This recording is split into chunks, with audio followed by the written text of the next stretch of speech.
Bonjour chers amis, alors je voudrais continuer ce que nous avons partagé à propos de notamment l'environnement de nos adolescents, sur tout ce qui concerne les questions de genre, de sexualité, la pornographie, nous avons parlé de tout cela. Je voudrais maintenant poursuivre et peut-être terminer pour ce mois de mai avec un dernier aspect, c'est se remettre dans notre situation de parents vis-à-vis de ces adolescents particulièrement, et comment finalement parler à nos enfants de toutes ces questions, parce que c'est là qu'est une clé fondamentale. Il ne faut pas se taire, il faut aborder ces questions-là avec eux. Peut-être même quel que soit l'âge, c'est-à-dire ne pas attendre trop tard. On dit qu'il vaut mieux être légèrement en avance que légèrement en retard sur ces questions d'éducation sexuelle au sens large, parce que ça nous revient plus particulièrement. Qu'allez-vous dire à une de vos jeunes filles qui se fait traiter de transphobe parce qu'elle dit, elle, qu'elle ne peut pas choisir un genre différent de son sexe? Voilà. Vous êtes à peu près certain que vos enfants sont à peu près bien construits, mais ils se font en classe parfaitement reprendre sur là-dessus. Et il y a ce discours militant, nous en avons assez parlé, qui veut absolument, pour faire court, tuer la différence sexuelle de manière à permettre que chacun puisse choisir son genre. Les différences hommes-femmes étant, vous savez, aujourd'hui, et c'est affirmé dans l'école, ce sont des constructions sociales qui ont servi à asseoir la domination des hommes sur les femmes. Voilà, c'est un peu court, mais c'est ce que l'on entend. Et puis aussi, on dit que le corps sexué, c'est un déterminant dont il faut s'affranchir, parce qu'il s'agit de se construire son identité comme on l'a choisi, et donc en particulier choisir d'être homme ou femme. Alors que il faut avec nos enfants repartir du réel, de la biologie. Et il y a quelque chose qui est absolument imparable, c'est que dès la conception, notre identité sexuelle se définit grâce à nos chromosomes XX ou XY, qui sont présents dans l'ensemble de l'organisme. C'est donc tout notre être qui est sexué. Et ça, c'est à partir des chromosomes. Donc voilà une réalité qu'il ne faut pas nier, mais qu'il faut redonner comme une base pour nos enfants. Et c'est à partir de là qu'on peut souligner que l'altérité homme-femme, c'est bien une complémentarité et ça ne crée pas des hiérarchies. Alors peut-être que nos ados nous trouvent un peu misogynes quand on tient ce genre de langage. Quand on veut défendre la différence des sexes, eh bien il faut pouvoir affirmer la possibilité et la nécessité surtout de lutter contre les inégalités hommes-femmes, ça c'est clair, mais sans nier justement la richesse de leurs différences. Parce que ces différences ne nous empêchent pas l'égalité des droits. Vous voyez, ça suppose bien sûr des aménagements, parce qu'il faut en même temps tenir compte des spécificités à chacun. Pensez par exemple au congé maternité, qu'on voit bien devoir être plus long peut-être que le congé paternité. Voilà des réalités qui sont là. Et puis si nos adolescents ont eu une intervention de militants LGBT dans leur classe, qu'est-ce qu'il faut répondre? Parce qu'ils ont été ébranlés par ce qu'ils ont entendu, soyez-en sûrs. Eh bien, pourquoi ne pas rechercher, rebondir avec eux, ce qui fait effectivement qu'on s'épanouit en tant que fille ou garçon? Qu'est-ce qui les bloque peut-être pour s'épanouir comme fille ou garçon? Pourquoi pas réfléchir justement avec eux à cet aspect militant en leur montrant que ce sont des idées et que ce ne sont pas des faits. On peut leur expliquer que justement il n'est pas possible de changer de sexe, on peut changer de prénom, mais parce qu'on ne peut pas changer ses hormones, on peut faire de la chirurgie même, mais ça ne résoudra pas le malaise de ceux qui peuvent passer par cette dysphorie de genre. Et vous savez, on accuse souvent le corps, alors que dans leur esprit, c'est souvent le cœur qui va mal. Et c'est pour ça qu'il faut creuser pour des ados, les nôtres, qui sentent ce malaise, ou leurs amis. Il faut creuser pour chercher les autres raisons de ce mal-être. Et en fait, bien sûr que l'ado passe par cette phase où il doit accepter son corps. Et pour ça, il faut lui proposer des activités qui vont bien unifier son corps et son esprit. On voit ça dans des aumôneries, dans le scoutisme ou par des activités artistiques, par le sport, qui est une chose remarquable parce que justement, ça touche aussi beaucoup le corps. Et si le malaise persiste chez nos adolescents, eh bien, de fait, peut-être qu'il faut penser à se faire aider par un psychologue qui va beaucoup les aider. Voilà, il est très utile de leur rappeler à nos adolescents que la vie offre des occasions de choix qui sont bien plus importants et essentiels que le choix de son corps, de son sexe. C'est le choix des études, le choix d'un métier, le choix dans des amitiés aussi. Et c'est ce qui va préparer un jour le choix d'un conjoint. Voilà comment on déplace une mauvaise question pour la remettre sur les bonnes questions. Parce que bien sûr que le changement de sexe, c'est une illusion. Et on en a déjà parlé, c'est ce travail d'opération esthétique, etc., tout ce qu'on fait pour modifier les organes génitaux, mais tout ça qui est un véritable tunnel de souffrance. Le sexe étant inscrit dans les chromosomes de chacune de leurs cellules, on ne change pas de sexe, ça ne veut rien dire. Comment, bien sûr, parler plus profondément de ce qui fait la différence entre le masculin et le féminin? Eh bien, il s'agit d'éduquer à ça, et ça peut commencer très tôt. Pourquoi? Parce que le monde a besoin d'hommes et de femmes, et non pas d'êtres indifférenciés, mais vraiment d'hommes et de femmes, et c'est ça qui donne beaucoup de prix à l'aventure de la vie, que l'on prend à bras-le-corps quand on est un jeune. Et il n'y a pas de mode d'emploi pour développer son identité masculine ou féminine, parce que normalement c'est la nature qui parle, tout simplement. Mais il faut partir de ce constat que nous avons dans notre anatomie quelque chose qui est du masculin et du féminin. Et ces données qui sont biologiques ne s'enseignent pas, mais elles s'acceptent, parce que le sexe est un don de la nature. Alors on avance après dans sa vie d'homme ou de femme quand on est adulte, en prenant conscience de tout ça de plus en plus, et c'est la manière d'habiter, comme on dit, son corps qui nous est donnée. Et cela ne se fait pas tout seul, c'est pour ça qu'il y a une phase de puberté bienvenue pour cela, mais pourquoi pas être accompagné, et en particulier par ses parents. Parce que cela prépare ensuite l'œuvre d'une vie entière, et c'est cet apprentissage qu'ils font en ce moment, justement, par la transmission qu'ils reçoivent de nous, de leurs enseignants. C'est aussi par la parole, par certains bons livres, et c'est aussi par ces amitiés, surtout quand ils pratiquent des amitiés avec le même genre qu'eux, eh bien c'est là qu'ils prennent conscience de l'altérité entre l'homme et la femme. Alors bien sûr que les garçons et les filles, peut-être beaucoup plus qu'autrefois, et tant mieux, ils exercent des activités communes, des activités ensemble. Je pense par exemple au sport, des activités artistiques. Mais d'une façon, chacun selon son sexe, justement. On a la même activité, garçon et fille, mais la fille le fera d'une façon féminine et le garçon d'une façon masculine. Et c'est ça qui donne du prix à la complémentarité, à la présence des uns pour les autres. C'est ce qui se voit par exemple dans la danse. On voit bien que les gestes des garçons et des filles sont pas tout à fait les mêmes. Et on peut dire aussi que les filles ne sont pas bien sûr soumises à ne faire que de la couture, c'est ridicule. Et ça peut être très utile dans la vie, mais ça peut aussi, un pêcheur fait bien aussi de la couture avec son filet. Ça peut être tout à fait un métier masculin.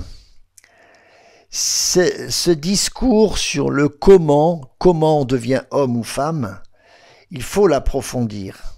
Et en même temps, il faut donner une réponse au pourquoi.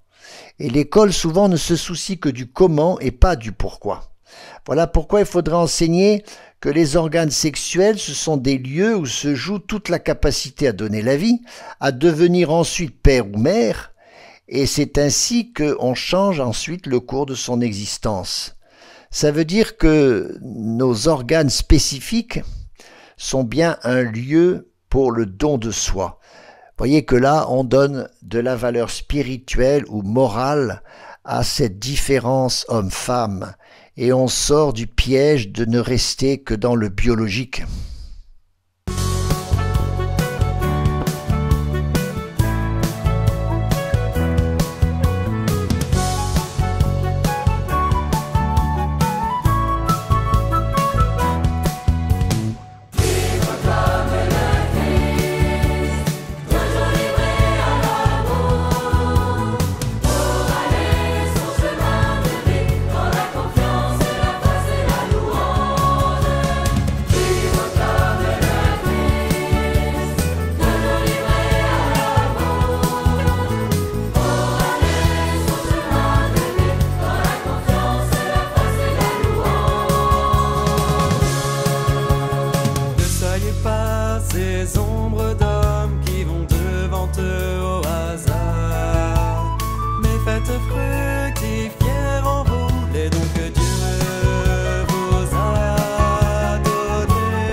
Alors, pour bien parler à nos adolescents de ce qu'est être homme ou femme, il faut aussi ajouter que c'est dans la relation entre l'homme et la femme que l'on se découvre homme ou femme.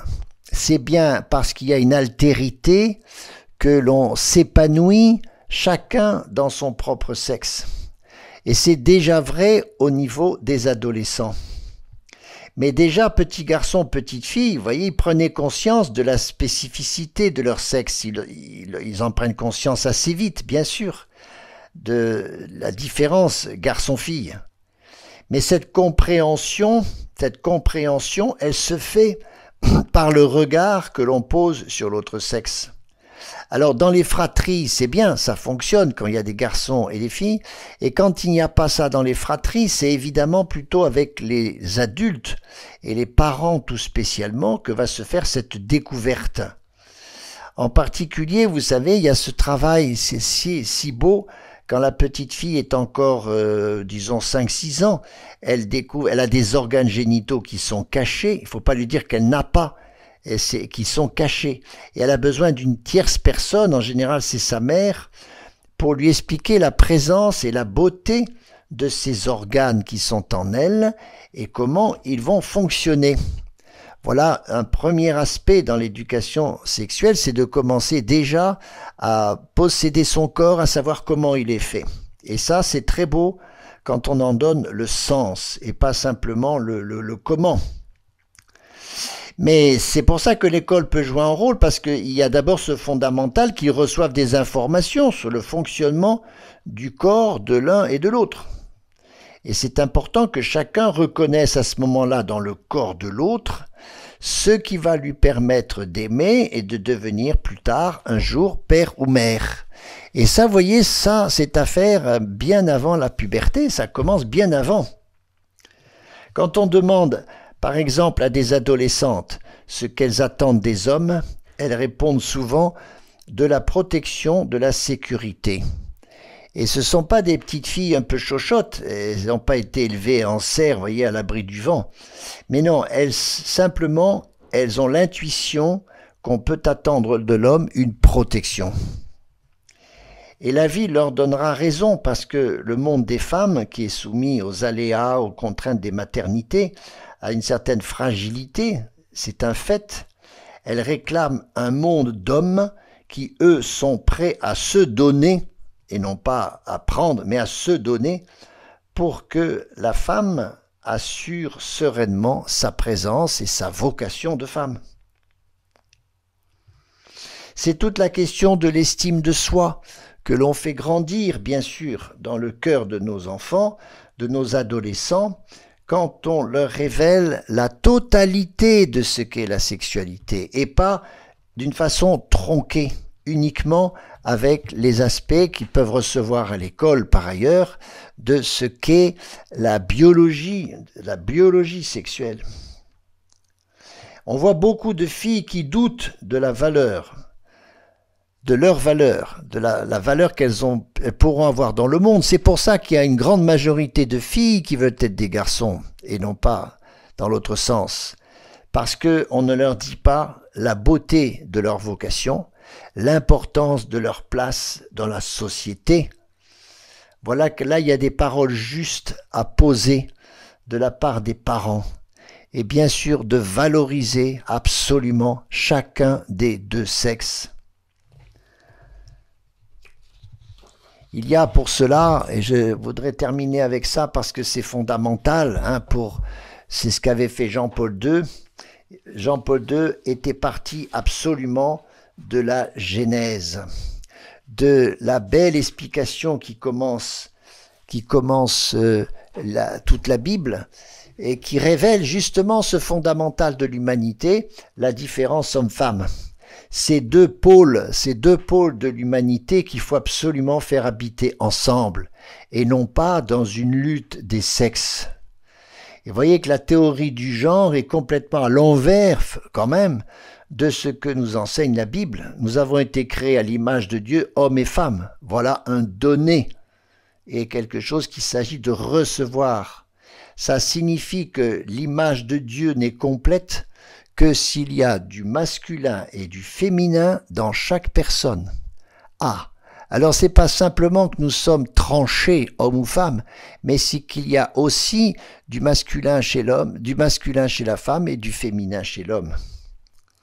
Carl Lewis disait « Spirituellement, il devrait y avoir un homme en chaque femme et une femme en chaque homme. » Spirituellement, bien sûr. Combien sont affreux ceux qui n'ont pas cette complémentarité en eux. Donc c'est en nous que nous portons cette trace divine qui est justement la création du masculin et du féminin et que nous intégrons chacun dans notre propre identité sexuelle. Et tous les problèmes d'identité sexuelle, ça réside dans ce rejet absolu de l'un de ces deux pôles.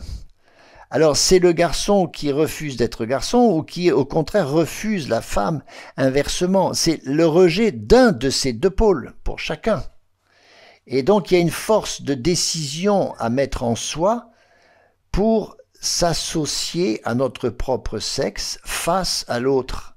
Et donc c'est intégrer, autrement dit, la différence homme-femme. Alors d'ailleurs, certains rôles sont interchangeables dans le masculin et le féminin. Bien sûr qu'il y a des choses interchangeables. Mais il y a des choses qui relèvent de la paternité, comme on dit que le père, par exemple, a seul le pouvoir de séparer la mère et l'enfant. C'est pas la mère qui peut le faire. On dit que la mère a besoin du père. Et c'est aussi comme ça que l'enfant doit découvrir son identité personnelle, surtout le garçon, face au père. De même d'ailleurs, mais je l'ai déjà dit d'autres fois, que c'est le père qui fait cette différenciation sexuelle parce qu'il donne le chromosome qu'il faut, voyez, et c'est parce que ça vient de lui, le chromosome XX ou XY, et c'est parce que le père aide aussi bien le garçon à devenir un homme que la fille à devenir une femme. Alors il n'est pas strictement seul pour cela, mais il a un rôle très important à ce niveau-là. Et il faut que la mère colle aussi à ce rôle que, pour ainsi dire, elle peut elle-même assigner au père. C'est une subtilité, ça, la différence homme-femme dans laquelle nous vivons, d'abord dans une confrontation qui existe entre l'homme et la femme, mais aussi dans le cœur de chacun qui intègre ce qu'est cette différence. En tant que chrétien, c'est aussi dans notre rapport à Dieu que se joue tout un certain enjeu. Parce que en nous reconnaissant fils ou fille, c'est là que nous nous établissons dans une identité sexuelle en face d'un Dieu qu'il s'agit d'épouser, on peut le dire comme ça, il s'agit de l'épouser, et ce Dieu-là nous révèle à chacun ce que l'on est, fils ou fille. Et c'est parce que Dieu est père et mère. Alors voilà une expression qui est assez moderne peut-être, mais qui veut bien dire que Dieu n'a pas de sexe, ce qui ne veut pas dire qu'il est hors de cette question de la différence homme-femme. Au contraire, il réside, pour ainsi dire, dans cette différence. Il intègre cette différence en lui-même parce que Dieu est un, mais en plusieurs personnes. Et la différence des personnes dans la Trinité a une image, une correspondance dans la différence des sexes au sein de l'humanité. Et quand on réunit l'homme et la femme pour en faire un couple, c'est ce qu'il y a de plus beau, c'est le sommet de la création, c'est l'union de l'homme et de la femme, parce que là se révèle de façon presque parfaite l'identité de Dieu. C'est un Dieu qui s'incarne à travers le couple. Donc la différence sexuelle, elle est capitale pour que l'enseignement de la foi soit en cohérence avec ce qui s'enseigne dans une famille à propos de la différence garçon-fille. Voilà pourquoi, avec cette histoire du genre, on est en train de toucher à un essentiel du message de l'Évangile. La bonne nouvelle de l'Évangile, c'est que nous sommes hommes et femmes appelés à vivre ensemble. Alors, soit par le mariage, bien sûr, mais aussi dans la société en général, à se confronter en tant qu'hommes et femmes, combien tout cela demande à être bien compris et donc bien expliqué à nos adolescents. Nous avons dans nos mains un trésor qui est ce trésor de l'éducation affective et sexuelle. Et nous avons, nous parents, à nous en saisir, parce que ça nous appartient. Au revoir, chers amis.